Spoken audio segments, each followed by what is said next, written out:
ನಮಸ್ತೆ friend, part 1 ಭಾಗದ continuation ಇದು. ನಮ್ಮೂರ ಹಬ್ಬದ ದಿನ ನಾವು ಮಡೆ ಹುಯ್ಯೋಕ್ಕೆ ಅಂತ ಇನ್ನೇನೆಲ್ಲ ಸಾಮಾನು ಬೇಕೋ ಎಲ್ಲ ತೊಗೊಂಡು ದೇವಸ್ಥಾನದ ಹತ್ರ ಹೋಗ್ತೀವಿ. ಅಲ್ಲಿ ಹೋಗಿ ನಾವು ಒಲೆಗೆ ಅಂತ ಎಲ್ಲ ರೆಡಿಯಾಗಿರುತ್ತೆ. ಅದಕ್ಕೆ ನೀರೆಲ್ಲ ಹಾಕಿ ಅದಕ್ಕೆ ಅರಿಶಿನ ಕುಂಕುಮ ಎಲ್ಲ ಇಟ್ಟು ಪೂಜೆ ಮಾಡಿ ನಾವು ಅಲ್ಲಿ ಮಡೆ ಹುಯ್ಯೋದಕ್ಕೆ ಅಂತ ಶುರು ಮಾಡ್ತೀವಿ. ಮಡೆ ಹುಯ್ಯೋಕ್ಕೂ ಮುಂಚೆ ಬೆಳಗ್ಗೆ 6 ಗಂಟೆಗೆ ಕೊಂಡಕ್ಕೆ ಬೆಂಕಿ ಹಾಕಿರ್ತಾರೆ. ಕೊಂಡಕ್ಕೆ ಬೆಂಕಿ ಹಾಕಿದ ನಂತರನೇ ಎಲ್ಲರೂ ಮಡೆ ಹುಯ್ಬೋದು.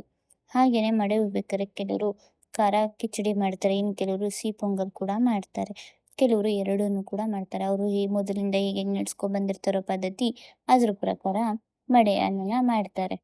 ಹಾಗೆ ಕೆಲವರು ಬೆಲ್ಲನ ಹಂಚ್ತೀವಿ ಅಂತ ಮಾಡಿರ್ತಾರೆ. ಅಂತಂದರೆ ಯಾರ್ಯಾರು ಅಡುಗೆ ಮಾಡ್ತಿರ್ತಾರೋ ಅವರೆಲ್ಲರ ಪಾತ್ರೆಗೂ ಬೆಲ್ಲ ಹಾಕೋ ರೀತಿ ಅವ್ರ ಹರಕೆನ ತೀರಿಸ್ಕೋತಾರೆ.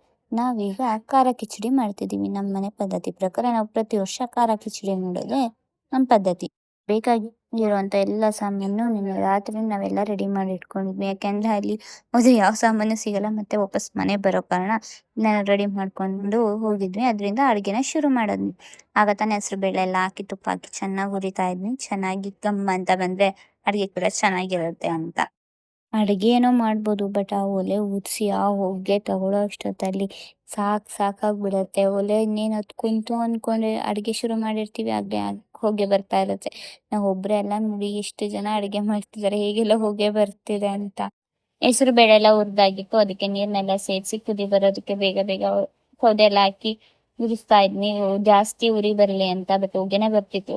ಹೇಗೋ ಕುದಿ ಬಂತು ಅಂತ ಅಕ್ಕಿ ಎಲ್ಲ ತೊಳೆದು ಅಕ್ಕಿ ಹಾಕಿದ್ನಿ. ಅಕ್ಕಿ ಎಲ್ಲ ಬೇಯೋ ತನಕ ಹಾಗೆ ಸುಮ್ಮನೆ ಒಂದು ರೌಂಡ್ ಹೋಗ್ಬಿಟ್ಟು ಬರೋಣ, ಎಲ್ಲ ಏನ್ ಮಾಡ್ತಿದ್ದಾರೆ ಅಂತ ನೋಡ್ಕೊಬರಕ್ ಹೋಗಿದ್ವಿ. ನೋಡಿ ನಮ್ಮ ಅಜ್ಜಿ ಎಲ್ಲರೂ ಹೇಗೆಲ್ಲ ಅಡುಗೆ ಮಾಡ್ತಿದ್ದಾರೆ ಅಂತ ನೋಡಿ ಎಲ್ಲರ ಹಾಯ್ ಹೇಳ್ಬೇಕು ಅಂತಂದ್ರೆ ಹೋಗು ನಮ್ಗೆಲ್ಲ ಕಣ್ಣು ಉರಿತಿದೆ ಅಂತೆಲ್ಲ ಬೈದೆಲ್ಲ ಕಳಿಸ್ತಿದ್ರು. ಅಷ್ಟೊತ್ತಿಗೆ ಎಲ್ಲ ಆಗಿತ್ತು. ನಮ್ಮ ಅಮ್ಮನೇ ಎಲ್ಲಾನು ಏನೇನು ಹಾಕ್ಬೇಕು ಮೆಣಸು ಎಲ್ಲಾನು ಹಾಕವ್ರೆ ರೆಡಿ ಮಾಡಿದ್ರು. ಸರಿ ಅಂತ ದೇವಸ್ಥಾನಕ್ಕೆ ಹೋಗಿದ್ದೆ.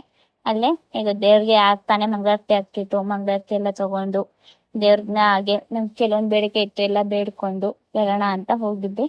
ಎಲ್ಲ ಆಯ್ತು. ನೆಕ್ಸ್ಟ್ ತೀರ್ಥ ಇಡ್ಸ್ಕೊಂಡು ತೀರ್ಥ ಹಾಕಿಸ್ಕೊಂಡು ಪ್ರಸಾದ ತಗೊಂಡು ಆ ಮಡೆ ಅನ್ನನ ಅಲ್ಲೇ ಇಟ್ಟು ಬರ್ಬೇಕು ನಾವು. ಅವ್ರಿಗೆ ಪ್ರಸಾದ ಅಂತ ತಗೊಂತಾರೆ. ಅದಾದ್ಮೇಲೆ ನಮ್ಗೆ ಹೇಳಿ ಕಳಿಸ್ತಾರೆ ಎಲ್ಲರೂ ಮಡೆಯನ್ನ ಎತ್ಕೊಳ್ಳಿ ಅಂತ.